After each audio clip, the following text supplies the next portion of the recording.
యాక్సిడెంటల్గా మీరు ఎందుకు వచ్చారు ఇండస్ట్రీకి? అసలు ఆరుగురు పతివ్రతల్లో ఒక హీరోగా మీరు ఎలా సెలెక్ట్ అయ్యారు? మా గురువుగారు ఈవీవి గారు సినిమా ఇండస్ట్రీలో మీడియా అందరినీ కూడా సొంత ఫ్యామిలీలా చూసేవాళ్ళు. ట్రూ. అందరితో కూడా ఎంతో హ్యాపీగా ఉండేవాళ్ళు. ఆయనతో మీ మొదటి పరిచయం ఎలాగా, అసలు ఏంటి అనేది ముందు అక్కడి నుంచి స్టార్ట్ చేసినాక ఒక్కొక్క క్వశ్చన్ వస్తుంది. ఓకే, యాక్చువల్లీ ఈవీవి గారికి వెళ్ళే ముందు మై జర్నీ ఈజ్ నేను సింగపూర్లో చదువుకుని అక్కడే జాబ్ చేస్తున్నాను. సో అప్పుడు ఈ ఐటీ బూమ్ అన్నది స్టార్ట్ అయింది ఫుల్ ఫ్లెజ్గా. AS400 అని Y2K అని స్టార్ట్ అయింది. సో ఆ టైంలో నేను కంపేర్ చేసుకుంటే నేను చేస్తున్న జాబ్ కంటే ఐటీ వాళ్ళు only 5 day job. So Saturday Sunday వాళ్ళకి హాలిడే, నాకైతే సాటర్డే కూడా ఆఫీస్ ఉండేది. సో ఇవన్నీ చూసి వాళ్ళు నాకు డబుల్ శాలరీ వచ్చేది. ఈ లైఫే బాగుంది కదా, 8 o'clock వెళ్తున్నాడు, 6కి వచ్చేస్తున్నాడు, మేము వెళ్తున్నాం వర్క్ అయ్యే వరకు ఆఫీస్లో ఉండిపోతున్నాం, ఇంత స్టూడియోస్ జాబ్ చేస్తున్నాం కదా, దీంట్లో షిఫ్ట్ అయితే ఎలా ఉంటుంది. అండ్ దీనికంటే ఏంటంటే మన హైదరాబాద్ నుంచి క్యూ కట్టేవారు జనాలు. సో ప్రతి ఒక్కళ్ళు ఏదో కంప్యూటర్ కోర్స్ చేయడం వచ్చేయడం, అక్కడ చూస్తే వాడికి ఇంగ్లీష్ మాట్లాడడం రాదు, వాడు ఏం పర్ఫామ్ చేయలేకపోతాడు. వాడి ఇంటర్వ్యూస్ అసలు ఆ సబ్జెక్ట్ తెలియని నేనే చేస్తూ ఉండేవాడిని. ఎందుకంటే వాడు ఎవడో క్వశ్చన్ అడిగితే వీడికి చెప్పడం, వీడికి చెప్పింది మళ్ళీ నేను వాడికి చెప్పడం. సో అలాగా ఇవన్నీ చూసాం. నేను ఎందుకు కాకూడదు అన్నట్టుగా మీరు అందరూ ఎక్కడ నేర్చుకున్నారంటే అందరూ హైదరాబాద్ చెప్పారు. ఇదే కోర్స్ నేను సింగపూర్లో చేయాలంటే అది అప్పుడులో ఒక 40,000-50,000 అయిపోతుంది, విచ్ ఇస్ వెరీ ఎక్స్పెన్సివ్. అది ఇండియాలో 5,000-6,000 అయిపోతుంది. అండ్ ఇక్కడ ఏంటంటే ఇక్కడ టీచింగ్ మెథడ్స్, మన ఇండియన్ టీచింగ్ మెథడ్స్ కొంచెం డిఫరెంట్ ఉంటాయి అండ్ ఈజీగా ఉంటాయి, మన బుర్రలోకి బాగా ఎక్కుతాయి. అక్కడ అంత టీచింగ్ మెథడ్స్ ఇంత మనకి ఇండియాలో చెప్పినట్టుగా రుద్ది చెప్పడం అన్నది ఉండదు.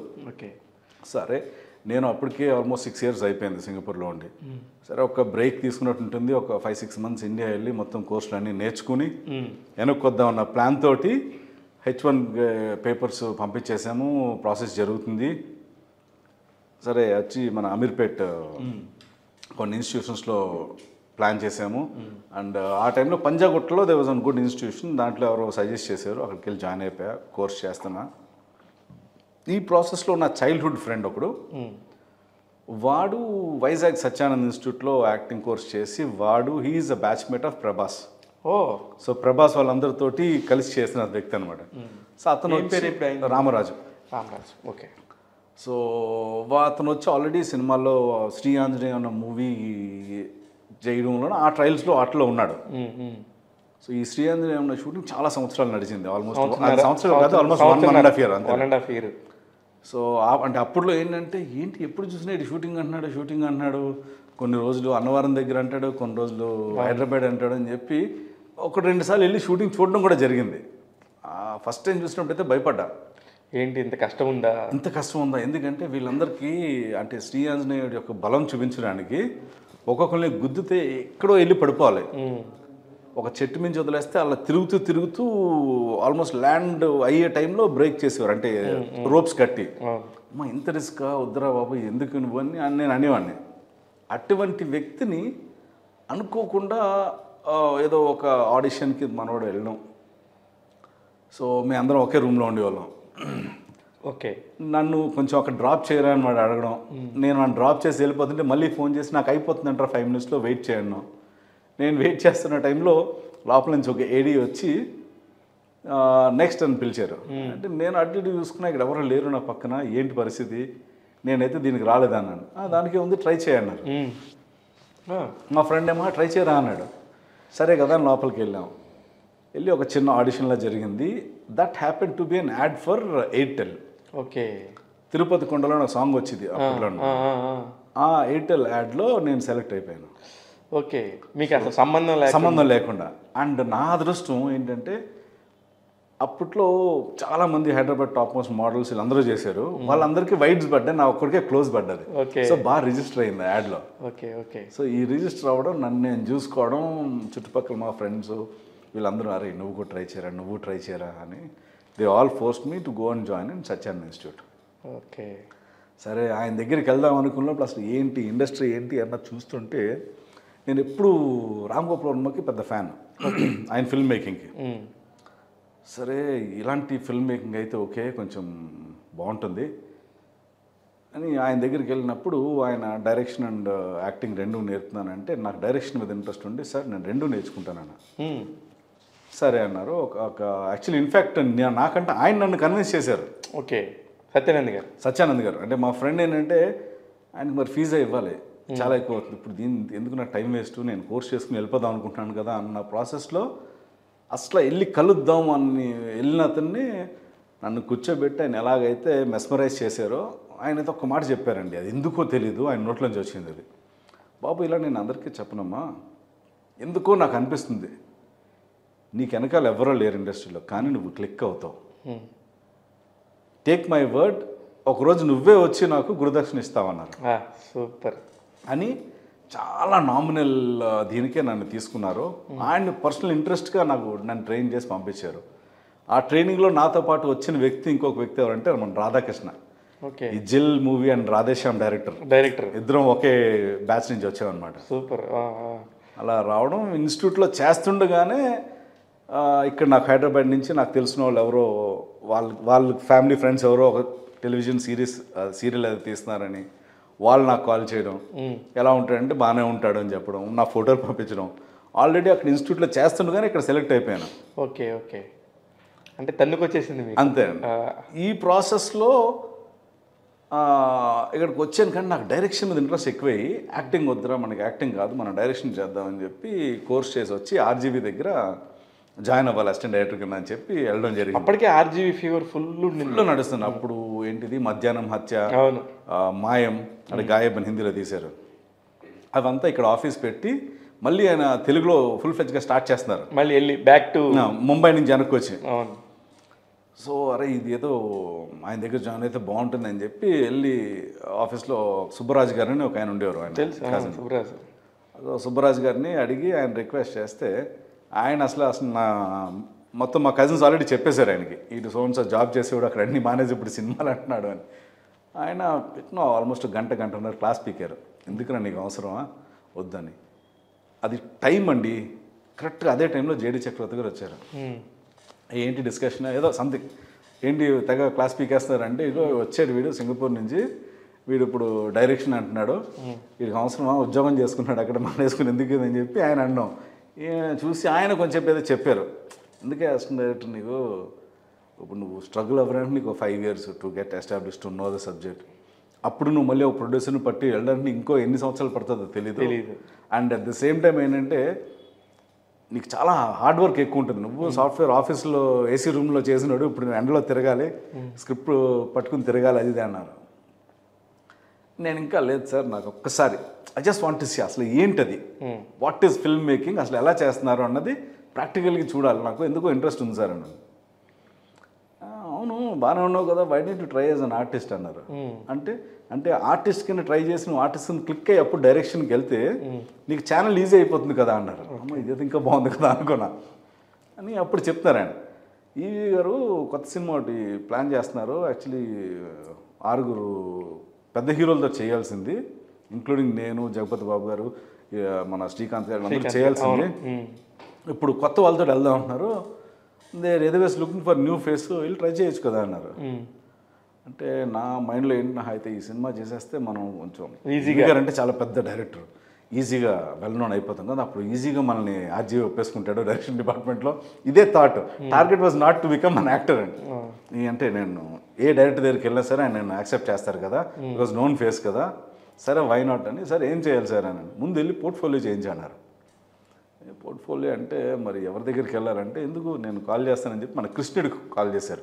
కృష్ణుడి ఫేసెస్ అని స్టూడియో ఉండేది. అంతా చూడండి, అంటే అందరూ ఇక్కడే ఉన్నారు ఇండస్ట్రీలోని, ఆ టైంకి నేను ఎందుకు వెళ్ళానో తెలియదు, మొత్తం నన్ను మార్చేశారు.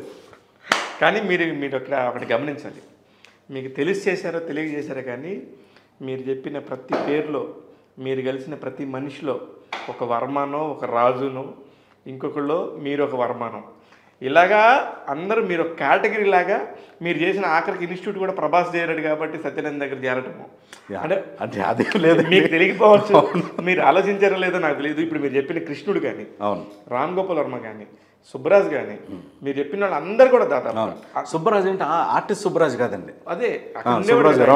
అవును సార్ నాకు తెలుసు, మీకు తెలుసా? మీకు తెలియకుండా ఉంటుంది, అందుకని చెప్తున్నా. అంటే మీకు తెలిసి జరిగిందో ఇదంతా తెలియక జరిగిందో నాకు తెలియదు, కానీ మీరు మొత్తం ఒక రాజుల కాంబినేషన్ అయితే ఎత్తుక్కున్నారు. అంటే ఇప్పుడు దాకా అసలు ఆలోచించలేదు, కానీ ఎందుకంటే ఉయ్యాల జంపాల కావచ్చు, అవును విరించి వర్మ అంటే వీళ్ళెవరూ నాకు ముందు పరిచయం కాదండి. వీళ్ళు ఏదో క్యాష్ ఫీలింగ్ వల్ల నన్ను తీసుకోలేదు, టు బి ఆనెస్ట్. నేను కానీ ఏంటంటే ఎస్ ఏమో వర్కౌట్ అయింది. ఇక్కడ క్యాష్ ఫీలింగ్ ఉంటే ఎక్కడ దాకా వెళ్ళాలంటే అక్కడ దాకా వెళ్తాం. అంతేనండి. మీరు నిజంగా ఆర్టిస్ట్ కాబట్టి ఇక్కడ దాకా వచ్చారు, ఇంత మాట్లాడుకుంటున్నాం, ఇంత జరిగింది. కానీ నా ఉద్దేశంలో మాత్రం మీరు ఇప్పుడు ఒకసారి ఆలోచించండి, ఖచ్చితంగా మీకున్నా లేకపోయినా అవతల వాళ్ళకు ఉందేమో, ఇంకొకళ్ళకు ఉందో, ఏదో ఒక లాగా జరిగి మొత్తానికి రాజుల కమ్యూనిటీ ఫీలింగ్ అయితే తీసుకొచ్చారు సార్. కాదు, మీరు చెప్పిన లాజిక్ ఇప్పుడు దాకా అయితే నేను నోటీస్ చేయలేదు, బట్ ఎస్ ఏమో ఇప్పుడు నాకు మళ్ళీ మీరు నా క్వశ్చన్స్లో కూడా ఉయ్యాల జంపాలకి చాలా ప్రామినెంట్ ప్లేస్ ఉంది. ఆ డైరెక్టర్ విరించి వర్మ, అలాగే స్వామిరార డైరెక్టర్ సుధీర్ వర్మ. అంటే అంటే మీకు తెలుసో లేదో నాకు తెలీదు, నాకు ఈ క్వశ్చన్ లేదు అసలు. మీతో మాట్లాడుతుంటే మీరు ఫస్ట్ కల్పించిన మనుషులు బట్టి మేబీ ఉండొచ్చు, తప్పే ఉంది అనిపించింది నాకు. సరే, మొత్తానికి వర్మల ప్రపంచానికి అలా అంటే కనెక్ట్ అయిపోయారు. వర్మ దగ్గర శిష్యుడి కింద జాయిన్ అవ్వాల్సిన వాడిని ఈవీవి గారి దగ్గర హీరో అయిపోయాను. రామ్ గోపాల్ వర్మ దగ్గర ఉండాల్సిన అసిస్టెంట్ డైరెక్టర్ ఈవీవి సత్యనారాయణ దగ్గర హీరో అయ్యాడు. కానీ ఆ సినిమా గురించి వస్తే, అది ఇప్పుడు వస్తే కనుక 2023, 21, 22, 23 టైంలో కనుక ఈవీవి గారు చేయాల్సిన ప్రయోగాన్ని ఆయన ఎప్పుడో 2003లో చేశాడనిపించింది నాకు. అవును, ఇప్పుడు చేస్తే నిజంగా అంటే ఇట్ వాస్ టూ అహెడ్. ఇప్పుడు ఇన్ఫ్యాక్ట్ నాకు సోషల్ మీడియాలో అట్లీస్ట్ వీక్లీ వన్ రిక్వెస్ట్ వస్తుందండి, అన్న 6 పద్ధతులు రిలీజ్ ఎప్పుడు, ది సేమ్ క్వశ్చన్ ఆర్ ఏదో పంపిస్తారు. అంటే ఆ రోజుల్లో అందరూ రివ్యూలు కానీ పాడు ఇదేం సినిమా చి అన్నట్టుగా అన్నారు, కానీ దాని వరకు ఎంజాయ్ చేసిన వాళ్ళు లోపల ఇది నిజమే కదా, ఇది నిజంగా జరిగేదే కదా ఆయన చూపించింది అనుకున్న వాళ్ళు కూడా ఉన్నారు. అప్పుడప్పుడే ఒక ఛానల్ కొత్తగా పుట్టింది. ఎగ్జాక్ట్లీ ఆ ఛానల్ పుట్టింది. ఆ ఛానల్కి పేరు రావడానికి కూడా ఈ సినిమా మెయిన్ కారణం అండి. అది ఇంకొక ఆవిడ, ఒక లేడీ ఆవిడ అన్న ఆ పదం ఏదైతే ఒక 1.5-2 గంటల ఇంటర్వ్యూ జరిగింది, అవును, ఆ ఇంటర్వ్యూ అంతా మానేసి ఒక్క పదం ఒక్కటే వాడారు. దానివల్ల వాళ్ళకి టీఆర్పీలు పెరిగినాయి. ఒక్కసారిగా ఆ ఛానల్ ఉంది మార్కెట్లో అనేది ప్రపంచం అందరికి తెలిసిపోయింది. కేబుల్ టీవీలో కంపల్సరీ ఆ ఛానల్ లేకపోతే పెట్టించుకోవాలి. అవునండి, అవన్నీ చూసాం కాబట్టి చెప్తున్నాను. Anyway super. ఆ సినిమా మీకు గుర్తుందో లేదో, అసలు నేను మిమ్మల్ని ఇంటర్వ్యూ పిలిచిన రీజను, రేపు ఫిబ్రవరి 6వ తారీఖుకి ఆ సినిమా రిలీజ్ అయ్యి 20 సంవత్సరాలు. Wow, super. అయితే మేము మళ్ళీ గ్యాదర్ చేసుకోవాలి. అంటే మొన్నే నరేష్ గారిని కలిశాను రీసెంట్గా, నాసామిలో కలిసినప్పుడు వీ హ్యాడ్ అ కాన్వర్సేషన్. ఏంటండి మనం ఏంటి చేద్దామా అంటే, ఊరుకోండి సార్ మీరు మరీ అన్నాడు ఆయన. లేదండి విపరీతంగా అడుగుతానంటే, నన్ను కూడా చాలామంది అడిగారు, బట్ లేదులేండి వదిలేద్దాం అది అన్నారు. బట్ ఎస్ మొన్నే అనుకున్నాను అనమాట, ఎప్పుడైనా ఒకరోజు ఈవీ గారు లాంచ్ చేసిన 6 హీరోలు, 6 హీరోయిన్లు, 6 కమెడియన్స్. సో వీళ్ళందరికీ ఏమన్నా గ్యాదరింగ్ పెడితే మీరు ఉంటారా అంటే, లైక్ ఇప్పుడు ఈవీ గారి తర్వాత మీరే కదా, మీరు ఉంటారా అంటే నవ్వి, మీరు ప్లాన్ చేయండి ఆ టైంకి తప్పకుండా. లేదు నిజంగా కూడా సార్, ఎంతో మందికి ఈవీవి గారు అంటేనే అసలు రచయితలకు కానీ పండగ. అక్కడ పరిచయం అయిన సతీష్ వైగేష్ని, నాకు జనార్దన్ మహర్షి గారు, వీళ్ళందరూ కూడా ఇప్పటికీ స్టిల్ నా ఫ్యామిలీ ఫ్రెండ్స్ లాగా, నా వెల్ విషర్స్ లాగా ఉన్నారంటే ఈవీవి గారిలో ఉండే warmth. At the same time Naresh కానీ ఆ జానరే కదా, అక్కడి నుంచి నరేష్ గారు కానీ. నేను నాసామిరంగా చూడగానే నా ఫస్ట్ కాల్ నేను నరేష్గా చేసి చెప్పాను. I'm so happy. అంటే పండగకి ఎలాంటి cinema, it's not a bad movie అలా అని ఇట్స్ నాట్ అద్భుతం, మీరైతే చాలా బాగా చేసుకున్నారు. ఏ క్యారెక్టర్, మీ అంజీ క్యారెక్టర్ ఈ సినిమాకి కొంచెం మంచి ప్లస్ అని కూడా చెప్పారు. అది నిజమే కదా, నిజమే. అందుకనే రవివర్మ కూడా, మీరు కూడా ఉన్నారు ఆ సినిమాలో త్రూ అవుట్. కానీ మీకు తగ్గ క్యారెక్టర్ కాదేమో అనిపించింది నాకు. వాళ్ళ పాత్రల పరిధి వరకు బాగానే ఉన్నారు అన్నట్టుగానే ఉంది తప్ప దానికి మించి మిమ్మల్ని ఎక్సెస్ కాదు. కానీ నేను ఈ మధ్యకాలంలో మిమ్మల్ని చూసిన సినిమాలు చాలా ఓటీటీ ఫిలిమ్స్లో, అరే ఇంత మంచి ఆర్టిస్ట్ కదా అని, మీకు ఇంటర్వ్యూతో సంబంధం లేకుండా కూడా నేను పర్సనల్గా కలిసినప్పుడు కూడా చెప్పారు మీరు. నాకు ఆ సినిమా అయితే చాలా ఇష్టం. అవును, ఆ సినిమా పేరు చెప్పండి. బుచ్చినాయుడు కండ్రిగా. బుచ్చినాయుడు కండ్రిగ అమ్మ ఇది ఎలా మర్చిపోతాను అసలు. దిస్ చేంజ్డ్ మై ఎస్. అయితే లుక్ అని. అయితే సార్ ఇప్పుడు ఈ సినిమాలన్నిటి దారిలో ఒక దారి నాకు ఆ బుచ్చిరాజు కండ్రిగలో రవివర్మని చూసినప్పుడు మాత్రం పర్టికులర్గా నేను మీతో మాడాలని ఫిక్స్ అయ్యాను సార్ ఆ రోజు. అంటే నేను చాలా లేట్గా చూశాను. బుచ్చినాయుడు కండ్రిగలో మీ పర్ఫార్మెన్స్ చూసి బాగా ఏం చేశాడు రా అని మీ ఫోన్ నెంబర్ పట్టుకొని మీకు ఫోన్ చేశాను. అయ్యో థ్యాంక్ యూ అండి, థ్యాంక్ యూ. అంటే ఏం లేదు, ఒక నటుడికి ఇది చేయగలడు అనేది ఎక్కడో ఒక చాట ఎవరో ఒక దర్శకుడు గుర్తిస్తాడు. అవును, అది మీకు బుచ్చినాయుడు కండ్రి ద్వారా దొరికింది అనుకున్నా నేను. యా డైరెక్టర్ నిన్న అలా అంటే యాక్చువల్లీ ఇన్ఫ్యాక్ట్ డైరెక్టర్ కన్నా ఆ ప్రొడ్యూసర్ చూసారండి ఆయన. ఇట్ వాస్ హిజ్ ప్రెషర్ అనమాట. Okay. So director was okay convinced look wise నేను తీసుకురాగలుగుతాను బట్ చేయగలుగుతాడా లేదని. ఒక రోజు షూటింగ్ తర్వాత ఆ రోజు ఈవినింగ్ ఇంచుమించు మన అమలాపురంలో రూమ్స్ అనమాట, మాది ఆయనది డైరెక్ట్ గారి ఆపోజిట్ రూమ్స్. నేను వచ్చాము, ఫ్రెష్ అప్ అయ్యాను, భోజనం చేసి పడుకుందాం రెడీ అవుతుంటే తలుపు కొట్టారు. వచ్చి నీకు చెప్పాలనుకుంటున్నాను రవి అన్నారు. ఏంటి సార్ అంటే నా ఏరాసం దొరికేసాడయ్యా నాకు అన్నారు. దట్ ఈస్ ద క్యారెక్టర్ అనమాట. అంటే నాకు 2 minutes అర్థం అవ్వలేదు. అంటే లేదు నా కథకి ఏరాసం దొరికేసాడని చెప్పి హగ్ చేసుకున్నారు. Then I realized yes he was so happy. ఆ క్యారెక్టర్ నేను ఫస్ట్ జస్టిఫై చేయగలిగాను అని. ఫస్ట్ డే షూట్కే నిజంగా చాలా ఇంపాక్ట్ అను అంత బాగుంటుందో నాకు ఆ సినిమా. అంటే ఓటీటీలు ఉండటం వల్ల ఉండే అడ్వాంటేజ్ ఏంటంటే మీలాంటి ఒక నటులకి మళ్ళీ ప్రాణం పోసినట్టు, అవును, మళ్ళీ జీవం వచ్చినట్టు. అది యాక్చువల్లీ ఏంటంటే థియేటర్కనే చేసాము. మా దురదృష్టం కరెక్ట్గా కోవిడ్ టైంలో మా సినిమా రిలీజ్కి రెడీ అయింది ఫస్ట్ కాపీ, అప్పటికి లాక్డౌన్ అనౌన్స్ చేశారు. సో ఈ ప్రొడ్యూసర్ ఏంటంటే ఇంట్రెస్ట్ పోతుంది, ఎన్ని మంత్స్ వెయిట్ చేయాలి, ఇంకెన్నాళ్ళు ఉంటుంది కోవిడ్ తెలియక అదే టైంలో ఆహా బాగా పికప్ అవడం. ఆహా ఐ థింక్ అప్పుడు సెకండ్ మూవీ, అప్పటికే జస్ట్ స్టార్ట్ చేశారు అంతే. అవునండి, మాది సెకండ్ మూవీ అనుకుంటాను, సెకండ్ తెలుగు మూవీ కొన్నది వాళ్ళు.